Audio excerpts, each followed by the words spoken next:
อความเจริญในธรรมและความผาสุกทางใจ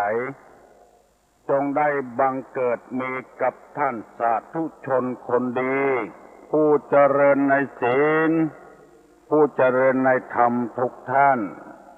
พร้อมกันนี้ขอยกมือ10 นิ้วกราบอาราธนา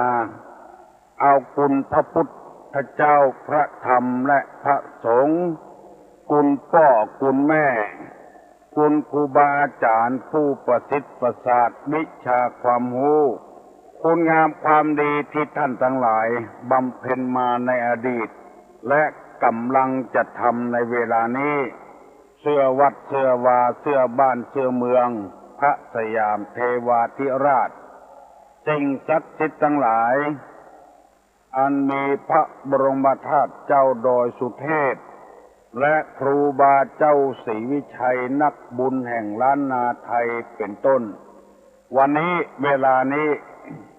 ขอกราบอาราธนาและเชิญชวนสิ่งศักดิ์สิทธิ์ทั้งหลายได้มาปกปักรักษาพ่อแม่พี่น้องลูกหลานเหลนวงศาคณาญาติตลอดถึงท่านผู้มีเกียรติทั้งหลายผู้หูทั้งหลายที่ได้เปิดวิทยุรับฟังรายการเมื่อเช้าวันนี้ทุกท่าน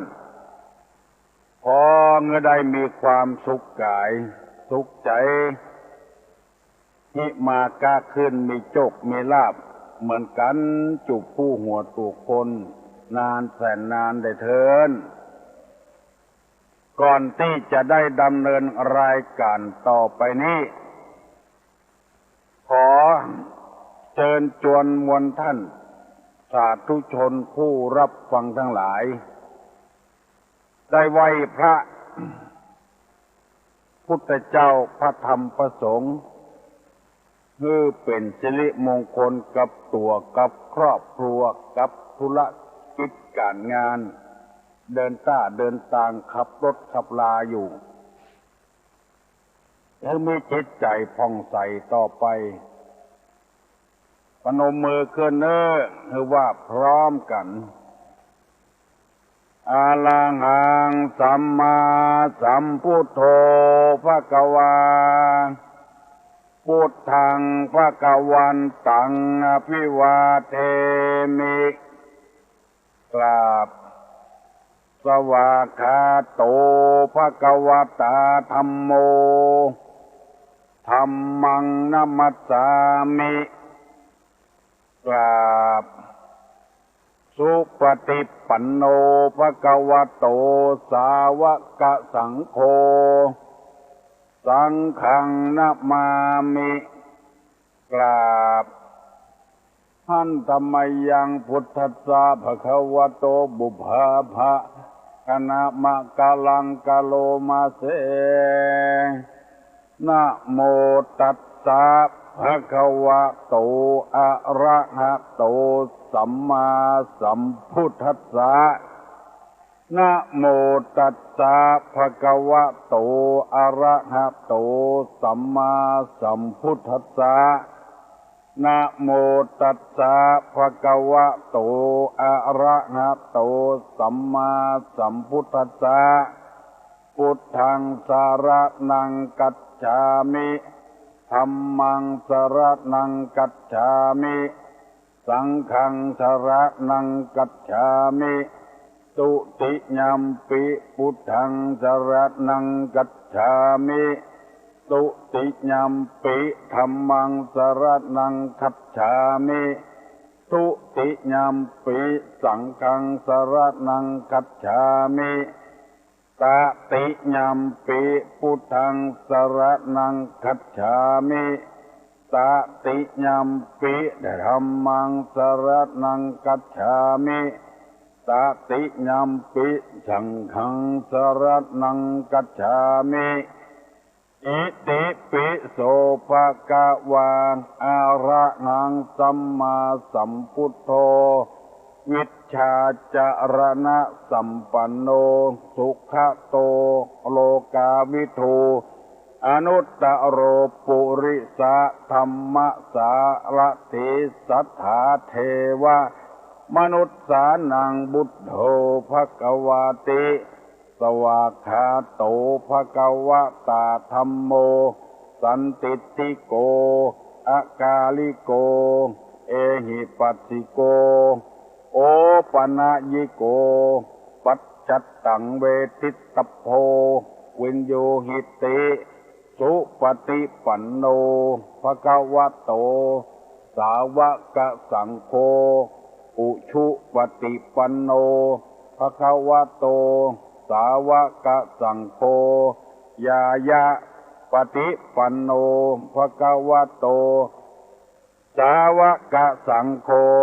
สามิจิปฏิปันโนภควโตสาวกสังโฆยะทิทังจัตตาริปุริสายุคานิอัฏฐะปุริสะบุคคลาเอสะ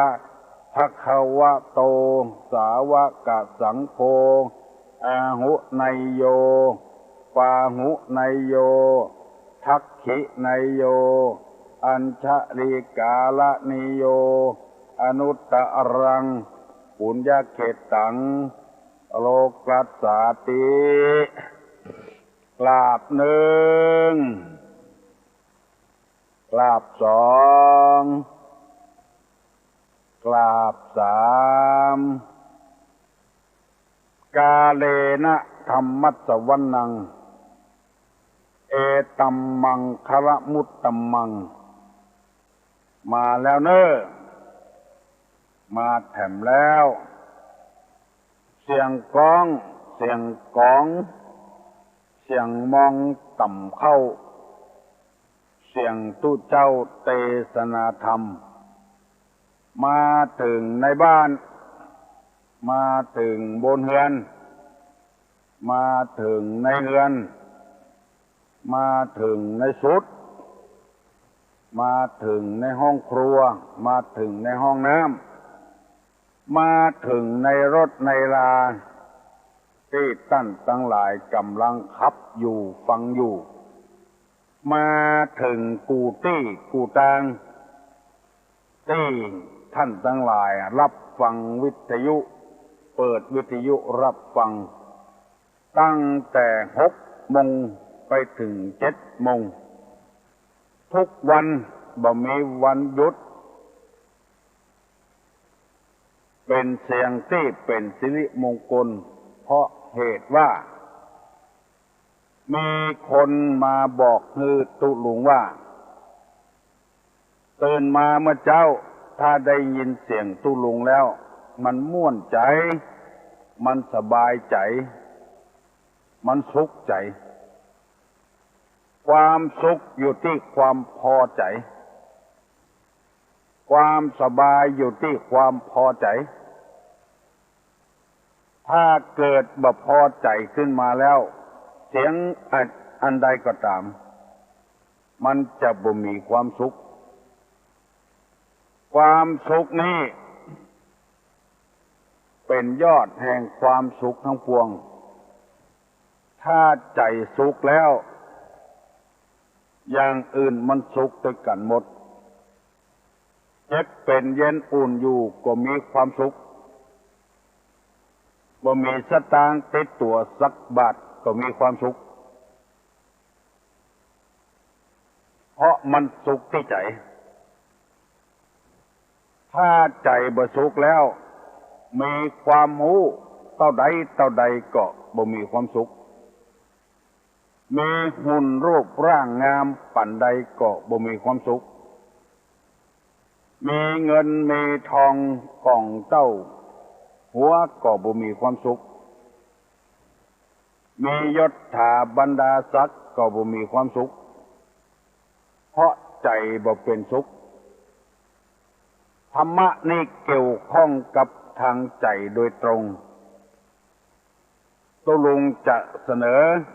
ให้พี่น้องทั้งหลายได้มีความสุขเหมือนกันทั่วหน้าพระพุทธเจ้าก่อนจะตรัสรู้ มีมารมาผจญธิดามารมาสำแดงอาการต่างๆฟ้อนรำขับร้องเสียงไพเราะเจาะใจให้พระองค์ฟังพระองค์ก็บ่ยินดีบ่ยินร้ายเพราะจิตใจบ่ไปจดจ่อนางสามคนที่ว่านางตัณหานางราคานางอรดีตัณหาแปลว่าความอยากจะไปเสวยบ้านเสวยเมืองบ่ต้องมาทุกข์ทรมานกลางป่าง่าไม้จุย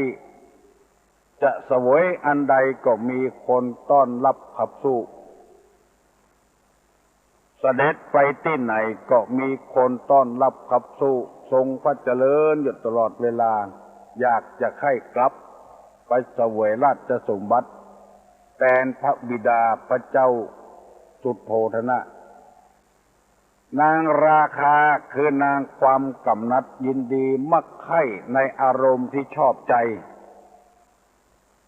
ในกิเลสกามต่างๆราคะเกิดขึ้นนางอรดีคือนางตึงเครียดนางตึงเครียดความเครียดอรติความตึงเครียดความเครียดเกิดขึ้นสับสนโอลหม่านกินบ่ได้นอนบ่หลับมือก่ายหน้าผากคิดไป108,900กลัวลูกบ่ดีกลัวเมียบ่ดีกลัวผัวบ่ดีกลัวเข้าของทรัพย์สมบัติที่หามาได้มันจะเสื่อมทรามลงไปเพิ่นฮ้องกันว่าความเครียดเกิดขึ้นแล้วในที่สุดพระองค์ก็นึกถึงบารมีที่สร้างมานักต่อนักแล้วบ่ฮื้อมารหมู่นี้มาผจญหมู่เสนามารพญามารมารบวุ่นวายมัดจิตใจก็นึกถึงบารมีที่สร้างมาแต่อดีตชาติปางเมื่อเป็นเตมญะปะเตมิญะพ่องเป็นเจ้าสุทนพ่องเป็นมโหสถพ่องเป็นพญากุศลาชพ่องได้บำเพ็ญมาจงขนาดนักเจ้ามโหสถอย่างมุนีที่เฮาหันนางธรณีหูดน้ำผมพญามารเสนามารธิดามารไหลไปหมดนั่นก็คือก่อให้พ่อแม่พี่น้องผู้ฟังทั้งหลายนึกถึงความหลังที่เราได้บำเพ็ญมานักต่อนักแล้วความสำเร็จเกิดขึ้นเฮากูยั่งแล้วพญามารความเครียดนั้นจะได้หายไปมายอมรับเอาธรรมคำสอนของพระพุทธเจ้ามาปฏิบัติรูปร่างกายของเฮาสารพัดตินบ่หักมือบ่งอตาบ่บอดหูบ่หนวกก็เป็นผลสำเร็จของเฮาแล้วเคี้ยวก็เคี้ยวได้ลิ้นก็สัมผัสได้ตาก็หันได้เป็นผลสำเร็จของเฮาแล้วใครห้ามใครเรียนหนังสือพ่อแม่ก็ส่งจนสุดแล้วอันนี้ผลงานของเฮาเหมือนกับพุทธเจ้านึกถึงที่ปางก่อนได้เป็นพญาเวสสันตละพ่องอย่างพ่องถ้าได้งานก็ได้ทำการทำงานสำเร็จตามความประสงค์แล้วได้กินเงินเดือนแล้วใครแต่งงานก็ได้แต่งงานแล้วใครได้ลูกก็ได้ลูกแล้วใครมียศถาบรรดาศักดิ์ก็ได้เป็นแล้วเป็นครูบาอาจารย์3 4 4 5ขึ้นไปได้เป็นกูยังอันนี้คือบารมีที่เราสร้างมาถ้ามานึกถึงอย่างนี้แล้วเราจะบ่เครียดเราจะมีความพอใจกำจัดความเครียดความโลภความโกรธความหลงความอิจฉาตาร้อนไปบ่คอยภัยบ่อิจฉาภัยทำตามหน้าที่ของเราก็มีความสุขแล้วแต่ว่าตุลุงไปโรงพยาบาลมากลับมาถึงบ้านเมื่อค่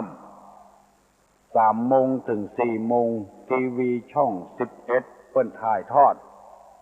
หลวงปู่พุทธอิสระเปิ้นว่าในหลวงของเฮาเนี่ยบ่ใช่คนธรรมดาที่ว่าธรรมดานี่หมายความว่าใดถึงวันศีลเปิ้นจะอย่างสามัญชนนี่น่ะนุ่งขาวห่มขาวปฏิบัติธรรมเสวยพระกายอาหารมื้อเดียวกินข้าวคาบเดียวปฏิบัติธรรมอยู่ในห้องพระไหว้พระจุดธูปจุดเทียนนุ่งขาวห่มขาวตุลงว่าใครคือขอเมตตาป้องออกแม่ออกพี่น้องติดฟังเวลาเนี้ยไผ่เคยได้ทำอย่างอี้พ่องถึงวันศีลมานุ่งขาวห่มขาวไหว้พระเจ้าปั้มเป่งภาวนาอธิษฐานขอศีล 8อธิษฐานต่อหน้าพระพุทธรูปศีล 5ก็ได้ในวันพระหนึ่งนุ่งขาวห่มขาวลองปฏิบัติก่อยลูกหลานหัน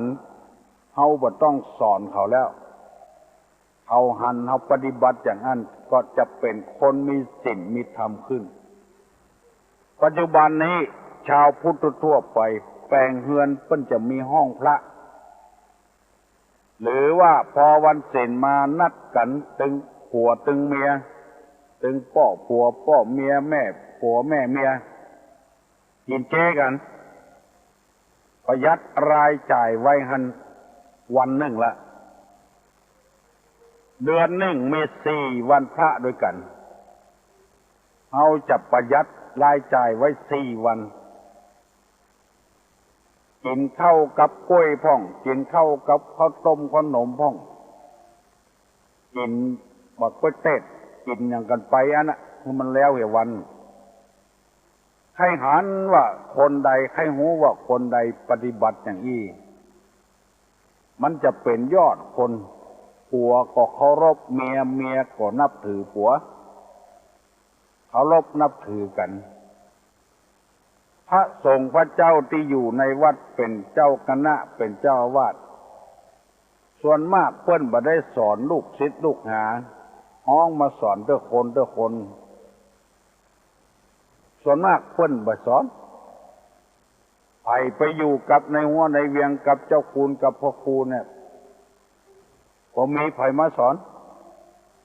เพิ่นหันปฏิปทาของครูบาอาจารย์ทำเคยเคารพยำเก่งเคารพนับถือครูบาอาจารย์เปิ้นเพราะเปิ้นปฏิบัติอยู่ในศีลในธรรมอันนี้ตุลุงขอฝากไว้กับพี่น้องทั้งหลายเริ่มตั้งแต่เดือนสิงหาคมนี้เป็นต้นไปวันที่อย่างหมัวขอให้เป็นวันศีลเด้อวันอย่างก็ตามเด้อทำเพื่อแม่เพราะเป็นเดือนสิงหาทั้งเดือนเป็นวันแม่แห่งชาติวันที่12 สิงหาคมเป็นวันพระราชสมภพของพระบรมราชินีนาถถึงวันศีลมายังงานกรรมถ้าไปรับจ้างรับแจ้งหนุ่มกำลำไม้อันนี้บอกว่าแล้วบ่ได้บังคับกันเพียงแต่ตุลุงเสนอให้ฟังบ่ได้ลองทำไว้ครอบครัวนั้นจะมีความสุขอย่างประหลาดความดีเราก็ทำไว้นักหนาป้าป้านมาแล้วผลสำเร็จเกิดขึ้นมาแล้วทำต่อไปแถมต่อยอดเรื่องมันขอฝากไว้เนอะพี่น้องทั้งหลายใครจะว่าอย่างก็ตามเด้ออย่าไปสนใจมันเฮาจะได้โกยสักแก่นี้เหมือนตึงมีกะขี้เหงื่อขี้โกงมีกะขี้เหงื่อมีขยะมันกว่าจะได้โกยเป็นแก่นไม่ใช่ว่าได้ง่ายๆอู้ไปก็ม่วนไปมาถึงตอนที่ จริยธรรมสำหรับพ่อบ้านแม่บ้านที่ตุลุงนำเสนอไปวันนี้จะเสนอข้อที่5ข้อที่1ว่าจะไปนำไฟในออกจะไปข้อที่2จะนำไฟนอกบ้านเข้าไปในบ่ฮื้อนำออกไปนอกบ่ฮื้อนำเข้าข้อที่3ว่าตอบแทนแก่ผู้ที่เคยให้หรือรู้จักให้ตอบแทนบุญคุณเปิ้นมีคุณกับเฮาบ่ฮู้เฮาควรจะตอบแทนบุญคุณเปิ้นข้อนี้ขอย้ำแต่น้อยเคยมีหลายคนมานั่งอู้กับตุลุงว่าเป็นการกับพ่อเมียแม่เมียพ่อผัวแม่ผัวอุ้มลกปกนอนพ่อเฮาแม่เฮายังบ่แยกอย่างอี้เป็นภาระกับเฮาแล้วถามว่าที่เฮาอยู่ถึงวันเนี้ยเฮาแป่งเอาคนเดียวซื้อคนเดียวกล้วยใดเขาก็ตอบว่าอยู่กับพ่อผัวแม่ผัวอยู่กับพ่อเมียแม่เมียอันเนี้ยเปิ้นว่าบ่ฮู้จักคุณอันนี้ฮู้จักตอบแทนที่ฮู้จักฮื้อนึกถึงความดีเปิ้นทำให้แก่เฮาพ้องคนเฮาส่วนมากจะบ่ฮู้จักข้อที่3เนี่ยอย่างรัฐบาลเนี่ยจะบ่ฮื้อนายกได้เป็นนายกจะข้ามขาลาวีจนได้จนเป็นเนี่ยความเด็กคุณงามความดีเปิ้นทำไว้ฮื้อแก่บ้านประเทศชาติบ้านเมืองนักหนาป้าป้านบ่ได้เอามาคิดอย่างเดียวนะเปิ้นขายหุ้นนั้นก็เป็นเงินของเปิ้นบ่ใช่เงินไปช่อไปโกงที่ไหนมาอันเนี้ยคือคนเฮามันหนาตอนเนี้ยบ่รู้จักบุญคุณของไผข้อที่4เมื่อตะวานี้ได้เสนอไปว่าอย่าฮื้อแก่คนที่บ่ควรฮื้อเช่นคนขี้ค้านมันจะย่ามวันนี้จะนำเอาข้อที่5มาเสนอว่าฮื้อฮู้จักช่วยเหลือฝ่ายพ่อผัวแม่ผัวพ่อเมียแม่เมียอันนี้เป็นข้อที่5หมายความว่าไปอยู่กับเปิ้นคนใดที่ไปอยู่กับเปิ้นก็ใจไปอยู่กับเมียไม่ยิงมาอยู่กับผัวเปิ้นบอกว่าช่วยเหลือการงานของพ่อผัวแม่ผัวพ่อเมียแม่เมียหรือช่วยงานผัวช่วยงานเมียบ่อยู่บ่ได้ช่วยกันเนี่ยช่วยกันทำบางคนนี่เก่งซักเปี่ยวผ้าเปี่ยวครัวพุ่นบอกว่าของผัวบอกว่าของเมียบอกว่าของลูกของเต้าบางรายนี่ได้ข้อมูลที่บ่ถูกว่าเป็นกระจายแล้วบ่ต้องแยกการอย่างการบ้านการจองในธรรมจริยธรรมนี่เปิ้นบอกว่าช่วยกันเฮาใจช่วยกันเฮากินต้วยกันควรจะช่วยกันเมื่อเมียกำลังทำกับข้าวผัวก็ต้องอุ้มเอาลูกไว้บ่ให้มันไปซุกไปซนไปกวนเมียเมื่อผัวทำการทำงานอันใดไปแล้วเมียก็ต้องช่วยต้องเหลือกันฝึกหัดด้วยกันงานของพ่อผัวแม่ผัวมีเจอใดเปิ้นเนี่ยให้ใส่สวนเฮาจะเป็นครูบาอาจารย์กินเงินเดือนก็จ้างหรือว่าทำงานค้าขายก็จ้างหันมันว่างตีนว่างมือก็ไปช่วยเปิ้นช่วยเฮาช่วยเปิ้นไปอยู่วัดเปิ้นอาศัยกับวัดเปิ้นกับครูบาอาจารย์เปิ้นกวาดวัดกวาดวาเฮาก็กวาดไปเปิ้นจากหญ้าจากกงก็จากไปเปิ้นบ่อยู่บ่ได้บ่นั่งพอบ่ได้ เปิ้นเงี้ยอันใดเฮาก็เงี้ยอันนั้นเปิ้นทำอย่างใดก็ทำอย่างนั้นช่วยเหลือเปิ้นอย่างน้อยๆก็เปิ้นไสผักก็ไปนั่งไสผักไปเปิ้นไปเก็บผักก็ไปเก็บผักไปเปิ้นก็พอใจแล้วป้อผัวป้อแม่ผัวป้อเมียแม่เมียหั่นก็ใส่ลูกชายหั่นก็ใส่ลูกสะใภ้ก็พอใจดีใจแล้วสักน้อยสองน้อยก็พอใจละเพราะฉะนั้นตุลุงจึงนำมาเสนอให้พี่น้องลูกหลานเหลนทั้งหลายก่อนที่เฮาจะให้ลูกของเฮาไปอยู่กับพ่อเมียแม่เมียจะให้ลูกของเฮาไปอยู่กับพ่อผัวแม่ผัวแม่ก็ดีพ่อก็ดีได้สอนไว้สั่งไว้คือลูกเนี่ยสิแล้วเฮาจะได้ลูกที่เป็นคนดีไปอยู่กับเปิ้นก็บ่จังลูกไม่ยิงไปอยู่กับพ่อผัวแม่ผัวเปิ้นก็บ่จังไปอยู่กับพ่อเมียแม่เมียเปิ้นก็บ่จังสั่งลูกสอนหลานไว้จะเปิ้นเนี่ยไอ้หยังจุ้ยเปิ้นเน้อลูกเน้อเปิ้นปลูกพริกปลูกมะเขือมีเวลาก็ไปหั่นเด้อ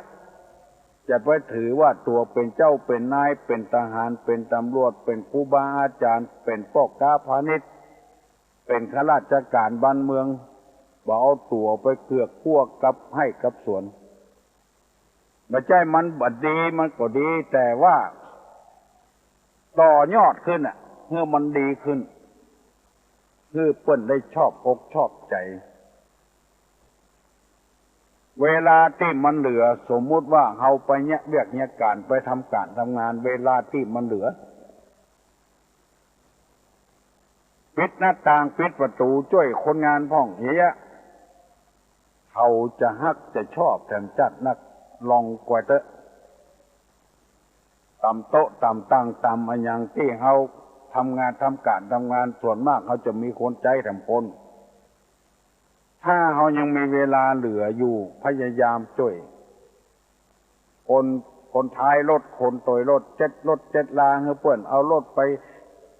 ล้างไปเจ็ดไปถูท่านน้อยนี่น้อยไม่ใช่ว่าขับรถแล้วก็ยูเข้าที่เก็บรถเถียแต่อันวันลอยคืนลอยวันเวลานอกนั้นไม่ใช่หาเนี่ยอย่างก็ไปนั่งสุ่มกินเหล้ากินยากันลองทำกว่าเตอะข้อที่5นี่ที่ว่าช่วยเหลือเพื่อฝ่ายกับเพิ่นที่ตุลุงว่าผลแล้วว่ามีลูกศิษย์ของตุลุงเนี่ยเป็นครูไปสอนมาลาตุลุงว่าตุเอาจะไปสอนท่านสอนนี่เนอะเพิ่นจบครูละตุลุงก็เลยสอนเพิ่นแล้วไปอยู่ที่ใดเพิ่นก็ว่าไปเป็นข้าวเป็นน้ำก็ไปกินเงินเดือนด้วยเพิ่นไปกินข้าวเดือนกับเพิ่นกะตุลุงก็เลยสอนไปกินข้าวเดือนกับเพิ่นได้3 เดือนเดือนต่อไปบ่ได้เสี่ยงกระตังละเจ้าของบ้านเพิ่นว่าครูต่อไปนี้บ่ทางออกสตางค์เด้อเพราะจะได้ตุลุงสอนอย่างเงี้ยเพิ่นโบะหลัวก็ช่วยเพิ่นไม่ใช่เป็นครูกำชอกเขียนหนังสืออ่านหนังสือสอนนักเรียนบัดยาใดวันธรรมดาวันตัดวันศีลตัดวันติดกะวันเสาร์กะเก็บดอกเก็บดวงใส่ขันฮื้อคนเฒ่าไปวัดไปว่าเปิ้นดังไฟนึ่งข้าวหุงแกงช่วยเปิ้นใส่ผักช่วยเปิ้นปอกบ่ฟักโบกบ่ฟักช่วยเปิ้นจะแกงหยวกไปตัดต้นกล้วยมาฮื้อเปิ้นช่วยตลอดเวลาช่วยเนี่ยกินเนี่ยว่านึ่งข้าวเป่าไฟช่วยเปิ้นทำอาหารการกินการบ้านการจองในพื้นตะล่างกลางควงก็กวาดก็เพี้ยวให้เปิ้นในให้ในสวนเปิ้นไปเพี้ยวให้เพี้ยวสวนไปเพี้ยวโดยเปิ้น ในที่สุดมากินข้าวเดือนได้3 เดือนเดือนต่อไปนั้นบ่ได้เสี่ยงกระต่างละอันเนี้ยเข้าอยู่ในหลักเนี้ยตุลุงก็เคยอ่านเคยเรียนมาในข้อเนี้ยทั้งที่บ่มีลูกเอาไปสอนเพิ่นปรากฏว่าลูกเสร็จลูกหาก็ได้เป็นคู่เป็นคนดีย้ายออกมาคนเฒ่ามาส่งแถวบ้านแผ่นจองให้ส่อกันอันเนี้ยเพิ่มเติมเสริมต่อให้พี่น้องทั้งหลายได้ฟังว่าเอาไปบ้านเปิ้นเอาช่วยเหลือเปิ้นสละบ้าสละแหงจะไปกลัวเสียเพียบเสียฤทธิ์น้ำใจดีอย่างอี้มันหาได้ยากที่เฮาบ่แยกกันเพราะว่าพ่อแม่บ่ได้สั่งได้สอนลูกเต้า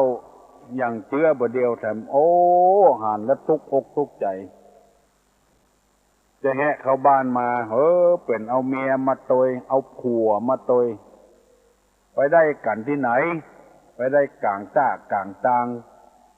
บ่หูตีนอนป่ายตีนไปได้กันปุ้นในส่วนอาหารร้านอาหารคาราโอเกะปุ้นเปิงใจกันก็โหนมาบ้าน2 คนผัวเมียพอหน้ากันหมดบุหูจะยี่จะใดลูกสาวเอาผัวมาอยู่ตัวแล้วลูกบ่าวเอาเมียมาอยู่ตัวแล้วบ่ได้จ่าบ่ได้ว่าบ่ได้สั่งได้สอนกันอย่างสักอย่างปลายโลนปูนป่ายมาก็ยังเฮาฮู้กันนะเอากันบ่จีลังบ่ยั่งยืนพิษหัวกันเถียงหัวกันเพราะพ่อแม่บ่ได้สั่งได้สอนไว้เหมือนในจริยธรรมที่ตูลุงนำมาเสนอก่อนที่ลูกเต้าเฮาจะไปเป็นผัวเปิ้นเมียเปิ้นพยายามอดทนสั่งสอนลูกเสียก่อนมันจะได้เป็นฝั่งเป็นฝาขึ้นมาอันนี้นำมาเสนอมีหลายคนต่อหลายคนขอให้ตุลุงสอนเรื่องวิปัสสนากรรมฐานบ่ฮู้อย่างเงี้ยจะได้ลดกันเดียวผัวก็ดีใส่คนโดยสารก็ดีใส่ตุลุงก็เลยปฏิเสธไปเหียการเทศนาธรรมเนี่ยมันมีอยู่2 แบบอันหนึ่งคันธะทุระอันหนึ่งเรียกว่าวิปัสสนาธุระคันธะธุระนี่หมายถึงการสอนธรรมะอย่างตุลุงนำมาเสนอเนี่ยคือพิจารณาให้กวยวิปัสสนานี่มีแถมติ้งตุลุงไข้ขอเงื่อตั้นทั้งหลายที่ใครได้ยินวิปัสสนาเนี่ยไปฟังตุเจ้าที่เปิ้นยุบหนอป้องหนอสวรรค์ชั้น1ชั้น2ชั้น3ปุ้นถ้าอย่างนี้ตุลุงออกถึง2อย่างนั้นมันเป็นที่ข้อลำบากมีตำราก็มีจะเอาสอนเชื่อใดก็ได้ขอให้ตุลุงเตวตางเส้นนี้ก่อนใครจะมาแนะนำสอนอันนั้นสอนอันนี้ตุลุงจะเอาไว้มรุนถ้าว่าคำสอนของตุลุงที่ได้นำมาเสนอให้พี่น้องทั้งหลายนี่ได้มันหมดมันเสี่ยงก่อนจะให้มันเหมือนใจจะให้เตศทำจันตะกุมมารกับปัญหาพญายักษ์ในเตศบ่ได้แล้วเพราะว่าเสียงบ่ดีแล้วฮัลโหลลูกนึ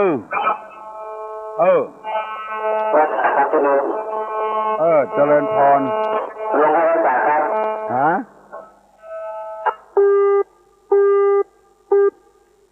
บประเดี๋ยวนี้6 โมงป่ายแล้ว6 โมงมันคนละวันน้องป๊อบคนละวันอันนั้นวันวิสาขะวันมาฆะนี่เป็นวันหยัง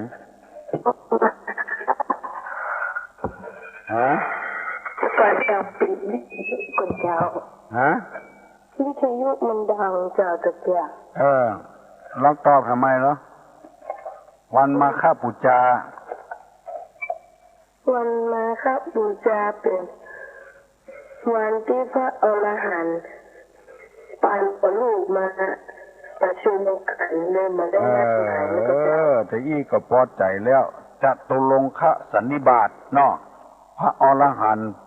1,250 รูปมาประชุมกันโดยไม่ได้นัดหมายเนาะเจ้าถูกแล้วน้องตัวอุ้ยเจ้าตีวันหนึ่งตำบลหนองแก้วได้ไปก็เจ้าได้หมดกูตำบลหมู่บ้านละกี่คนเจ้าหมู่บ้านละคนพ่อหลวงกำนันคัดมาเจ้าบ้านแม่ดีเด่นเนอะไม่ใช่วันที่5มาก่อนเจ้าคัดมาแล้วจะได้ให้เกียรติบัตรยกย่องแม่ดีเด่นเจ้ามีคนสมบัติอยู่ 3-4 ข้อหนึ่งเป็นคนเลี้ยงลูกดีสอนดี2เพิ่นมีการมีมารกับบ้านกับจองช่วยเหลือเพิ่น3มีความประพฤติดีแม่บ่กินเหล้าแม่บ่เล่นไพ่แม่บ่ไปแอวแล้วก็แบบข้อหนึ่งวันพูกตุอุ้ยจะบอกเฮอเนอะเพิ่นกรรมการเพิ่นคัดไว้เป็นอย่างอย่างนี้ถ้ามันบ่อยู่ใน 3-4 ข้อนี้ก็บ่อยู่ในเกณฑ์ลูกดีแต่แม่บ่ดีก็เพิ่นก็บ่ฮือตึงลูกตึงแม่ดีตึงแม่ตึงลูกตัวอุ้ยเจ้าบ่เดี๋ยวนี้น้องได้เป็นนักธรรมชั้นปีละอันกะเจ้าไปสอบที่ไหนฮะสอบที่งูเหียมลินใต้กะเจ้าแล้วเป็นน้ำตรีละเจ้าปีนี้เฮียนนับทำโทนำเนาะเจ้าเก่งหัวบ่ได้ฟังตุอุ้ยปีนี้ได้ฟังถ่าแต่ได้นักขึ้นละเข้าใจในธรรมะธรรมโมเนาะเจ้าเป็นคนดีที่ลูกเฮยไผก็ต้องการให้คนดีเอื้อนะเจ้านักเพิ่นก็จะบัดชอบแต่เหมาะเอาใจยากนะคนฟังมันนักคนฟังตัวอุ้ยนี่ฮัลโหล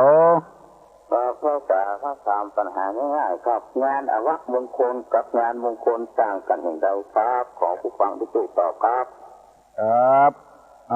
ไผได้ตอบมาเนอะงานอวะมงคลกับงานมงคลนี่มันต่างกันเชื้อใดงานมงคลนี่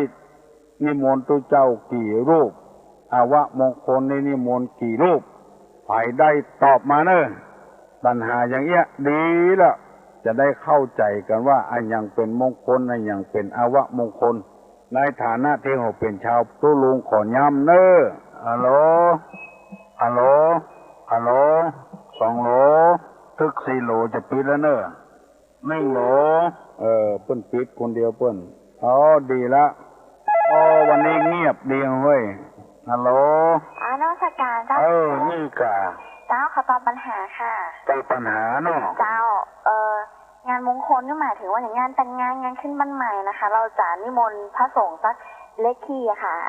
3-5-7-9 รูปเนี่ยเจ้าถูกต้องเจ้าแล้วงานว่ามงคลมันถึงงานโศพงานที่แบบบ่ค่อยม่วนใจเนี่ยค่ะก็คือเราจะนิมนต์พระเลขคู่ค่ะจะ6 รูป 8 รูปก็แล้วแต่กำลังศรัทธา2 รูป 4 รูป6 รูป 8 รูปเนาะถูกต้องแล้วครับเจ้า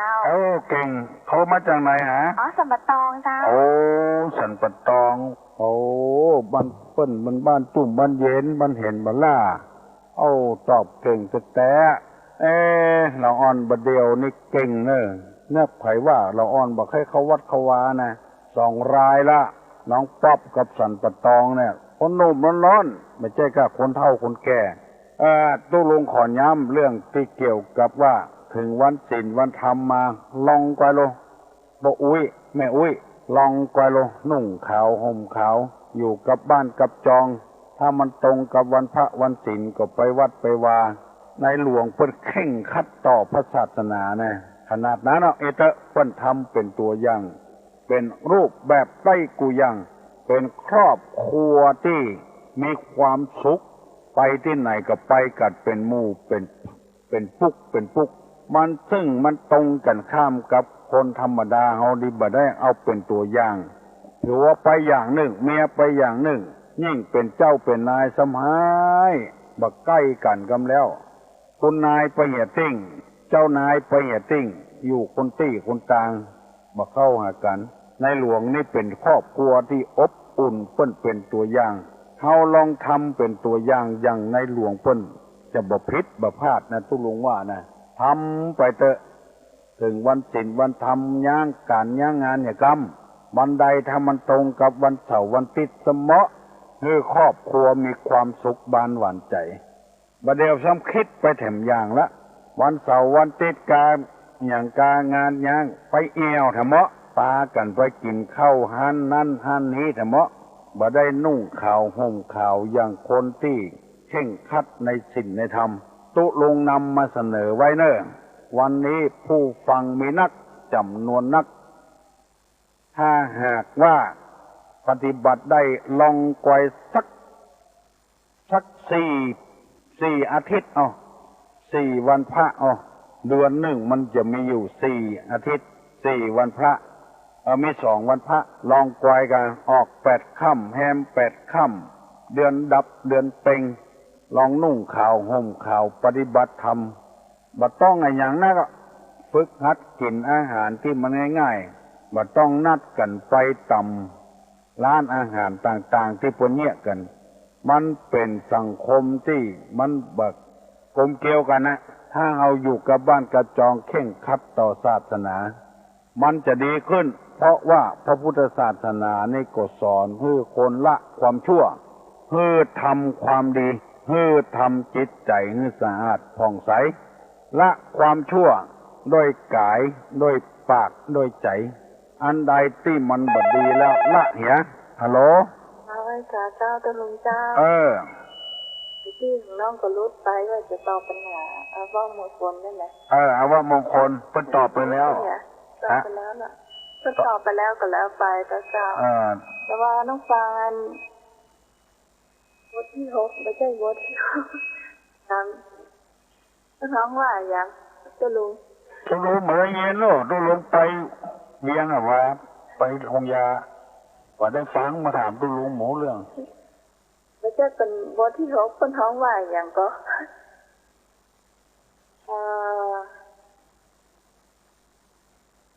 เยอะอย่างลืมไปแล้วเนี่ยท้องว่าอย่างเป็นบทไม่ใช่บทที่6นะของว่าตอนนี้ก็มีเหมือนกันแต่ว่าตอนนี้เสร็จยังมาถึงแต่ของในฟังของพระครูนั่นก่อนพระครูว่าสุภาพรามก่อนก็ได้ดีฟังแล้วเพลินดีฟังแล้วเข้าใจเงื่อนดีลืมไปละว่าติมาเต้าตึงลุงเจ้าอันเดียวน้องขวางไปกันละเจ้า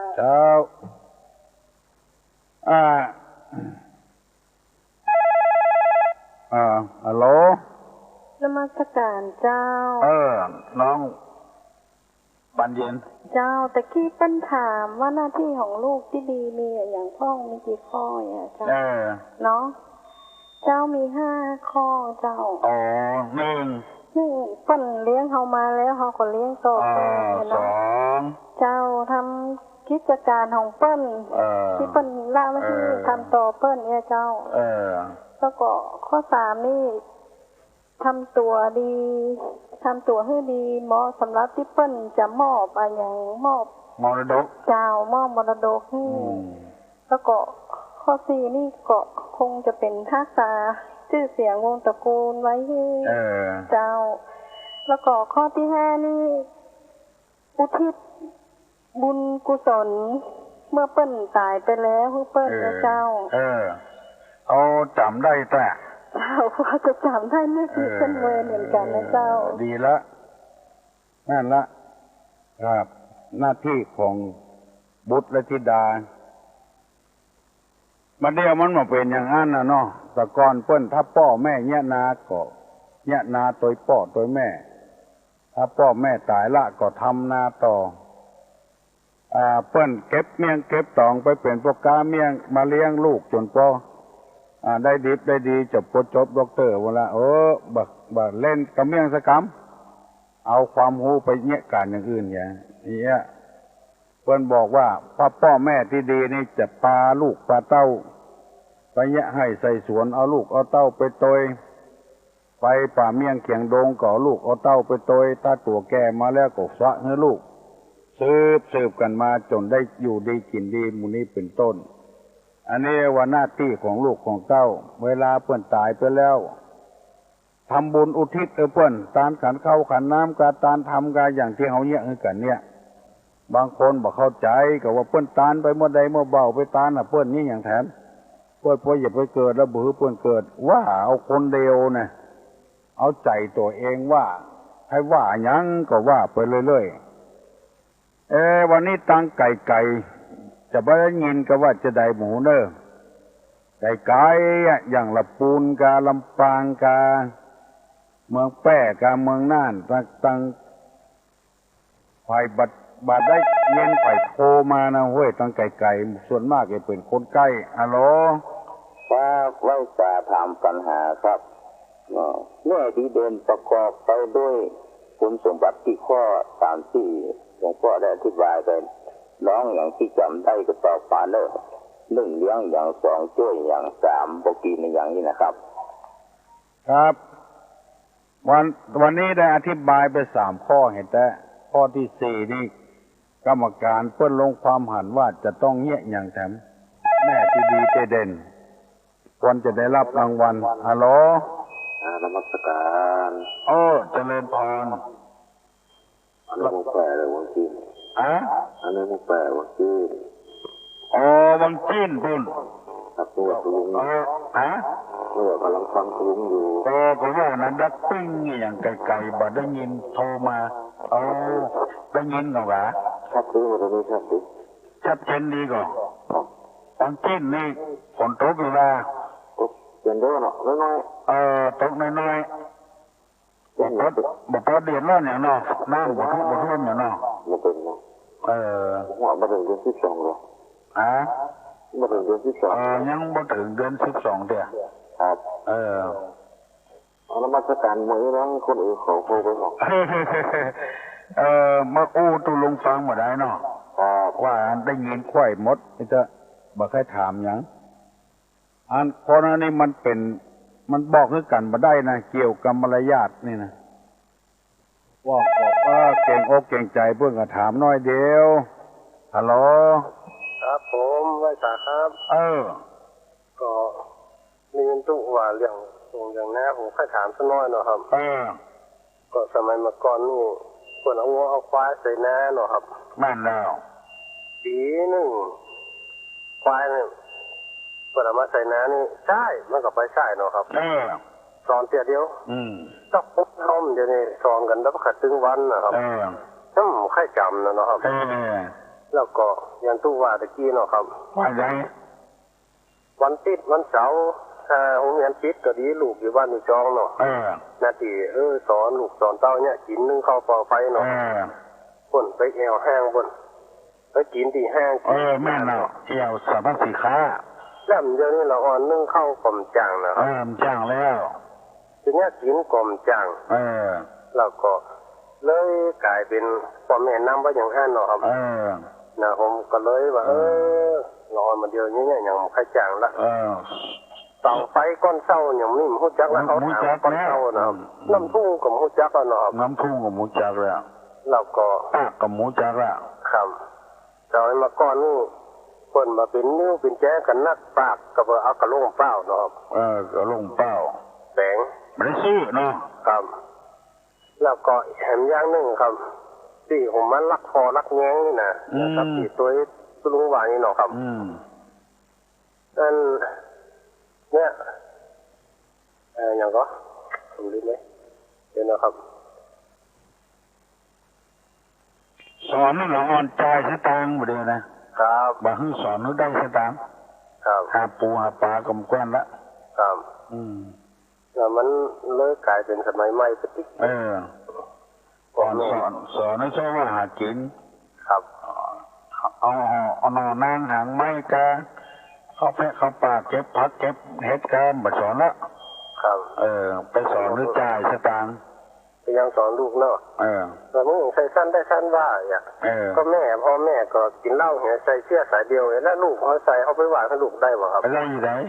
เนาะผมว่ามันเย็นตรงกันเนาะผมก็ฝากไว้เนาะตีตู้ผมฟังถึงวันแล้วก็อยู่ไกลมั้ยนี่หางโดงครับหางโดงนี่บ่ได้ครับม่วนก็ม่วนเนาะครับได้สาระชัดเนาะครับชัดเจนดีเจ้านี่ใครเสียงโอ้ไป2 รอบเนาะครับจ้ะครับนั่นก็ฝากถามละอ่อนน้อยด้วยเนาะครับว่าปัญหาเนาะครับที่ตีนจ้ำเนาะสองตีนสีที่ตีนจ้ำน้ำดีๆบ่กินน้ำบ่ดีเนาะครับครับฟังไว้เนาะครับครับขอบคุณครับผมเจริญพรโอ้ดีอกดีใจเนอะลูกกันแย่งกันอะโลขอบการนมัสการนะเจ้าลุงตัวจังละปูนบุญธรรมเนาะครับผมคำสอนตุลุงได้ดูเด็ดถึงวันถึงคำสอนตุลุงดูเดือดรายการก็เข้มข้นถึงวันเข้มข้นถึงวันมุ่นถึงวันนะเอาเนี่ยมันก็เป็นอย่างนั้นตุลุงเนาะไอ้หยังมันก็มีปัญหาแต่จะได้ตุลุงนอกวันนี้อยากจะถามตุลุงว่านะครับว่าขันเข้าขันเดียวเนี่ยเนาะเอาไปตามวัดเนี่ยนะครับเขาอุทิศกุศลไปคือหลายๆคนอย่างเงี้ยนะครับนับเปิ้นจะได้มาฮับด้วยกันมาครับสมมุติว่าถึงปลายของตั้งหลายคนเนาะง่ายเนาะตั้งญาติของตัวเองตั้งญาติของตั้งแฟนของเนาะตั้งพ่อตั้งแม่ที่ต้องไปเนี่ยเนาะเขาอุทิศด้วยกันเนี่ยในกันเข้าขันเดียวเนี่ยเพื่อจะได้มาฮับด้วยกันมาตุลุงเอาอยู่ที่ความพอใจเขาว่านะครับไม่ใช่บังคับกันนะเอาอยู่ที่ความพอใจเขาว่าเขาคิดว่าเขาจะต้องมากินด้วยกันนะ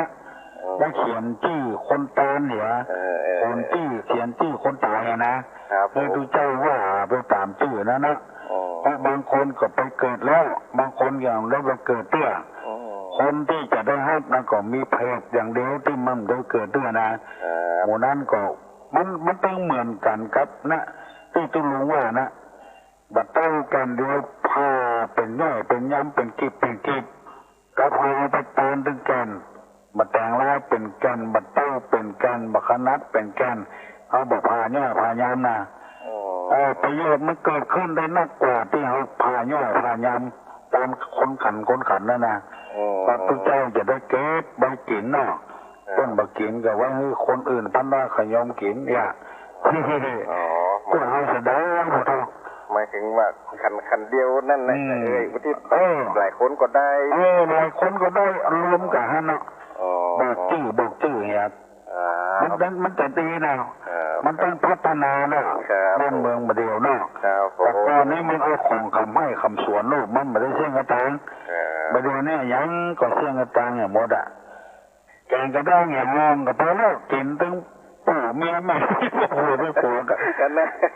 ป้ามาให้หลังกันนะกันแล้วถามตุลุงดูเนาะบางคนเขาจะจัดนั้นให้กูขันจ้ะขันคนหนึ่งขันจะก็ยังตุลุงอู้แต่เกี้ยหน้าตะกอนปั๊บแกงเอาคนเดียวเลยไม่ได้ไปเป็นซื้อของเปิ้ลอ่ะมันบัดต่ำกว่า10 ขึ้นไปอ่ะเขาว่าเอาแกงกระด้างห่อเด้อนะแล้วก็บัดเต้าบัดท่าพาเนาะบัดแดงกับบัดท่าพานัดกับบัดท่าพาใครกันเดียวผ้าซี่อ่ะคือเอาแต่เนาะความสุขใจของมันเจริญพรเนอะทำได้น่ะเจริญพรดีแล้วถามมาอย่างอี้มันพัฒนาไปเห็นแล้วประเดี๋ยวนี้เขาปู่หูจะเงี้ยจะใดละกำอู้ก็พัฒนาไปตามนั้น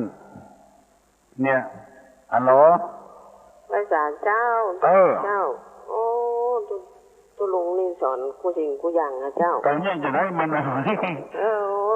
ได้ความรู้จะนักกับเจ้าเอาวันฟังไปเถอะเนี่ยเจ้าทางไปทางมันพี่เอาตาหนัดข้าวนึงเป็นนั้นผลไม้เป็นลูกเป็นหน่วยนั้นถ้าจะดีแท้เนาะน่าว่านะเจ้าเอาไปซอยไปอันนี้มันเป็น คนกินบัตันน่ะจะอ๋อมันทุกเจ้าก็กินบัตันมันได้ผลประโยชน์ทั้งสองเนาะเจ้าถึงคนตายถึงคนเป็นอ่ะแม่นนะเจ้าเอาไปมุ่งกับคนตายอย่างเดียวเจ้าคนทุกเจ้าอยู่วัดก็ว่าก็เหมือนนี่ตื่นอ่ะเสียก็เสียไม่ได้หมดองค์หมดใจลุงเจ้าหมดใจแหละเจ้าวันใดมันได้ฟังตึ้งหมดแต่ก็ได้ฟังกันมันอิ่มอกอิ่มใจเนาะอยู่ที่ไหนก็ได้ยินได้ฟังในศีลในธรรมนี่ตึงหมดแต่นะเจ้าหมดแต่นะเจ้าเมื่อคืนก็ฟังงั้นถ้าคุณอาทรน่ะนั่นถึงยอดคนได้เก่งตึ๊ดส่วนจบก่อนสวดกรรมฐานธรรมะอันน่ะโดยสุเตเจ้าวันเดียวนี้ต้องช่วยกันเปิดโลกเจ้าวันที่5วันเสาร์หน้านี่จะประชุมธรรมะเจ้าแต่วางแผนเนี่ยจะได้เจ้าสถาได้ฟังนักเจ้าวิทยุชุมชนต่างๆของนึกเปิดโอกาสถ่ายทอดเนาะมันถึงปุ๊บตื่นแต่นะเจ้าปุ๊บเกินอย่างไรรับตึงเป็นรับหัวเจ้ามันอิ่มดีนะมันอิ่มดีเจ้าวิทยาเจ้าเจ้าไว้สาเจ้าเจริญพรเนอมือยมแม่หันดีหันชอบตัวตู้ลุงก็ม่วนอกม่วนใจตัวไปทางใดก็คนไข้หันเนี่ยก็แสดงว่าเกิดมาชาตินี้บ่เสียเวลาแล้วลุงดีกว่าคนเบื่อไปทางใดก็ไข้หันหน้าตู้ลุงอัลโหล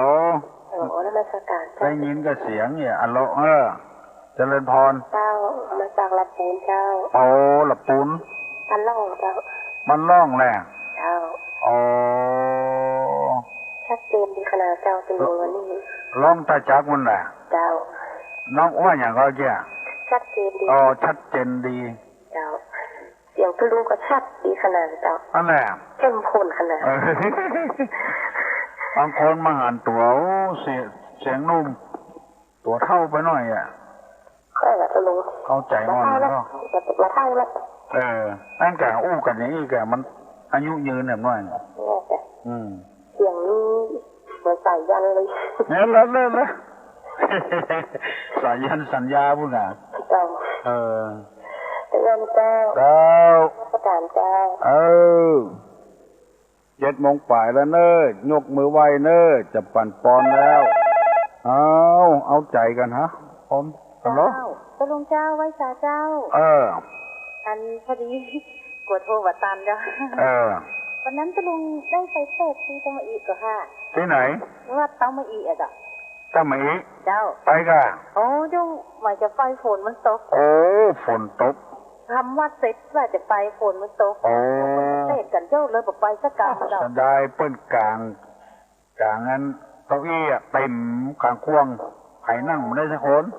เจ้าหัวตะลุงไปเจ้าลุงไปจังดีเจ้าปวกเปิ้นยกเลิกมันยกเลิก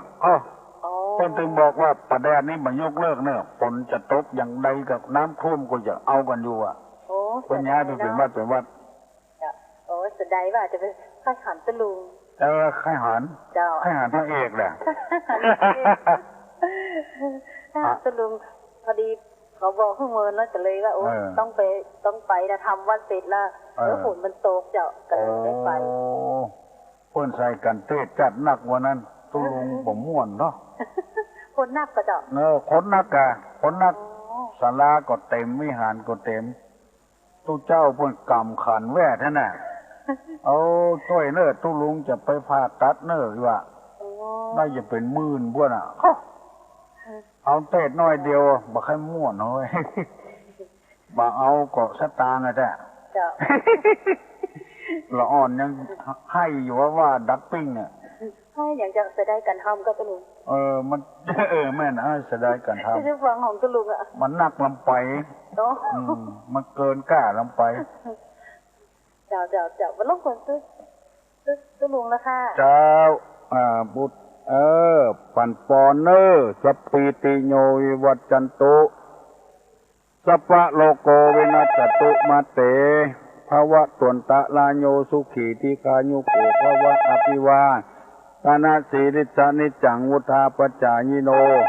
จัตตาโลธรรมาวัฏัน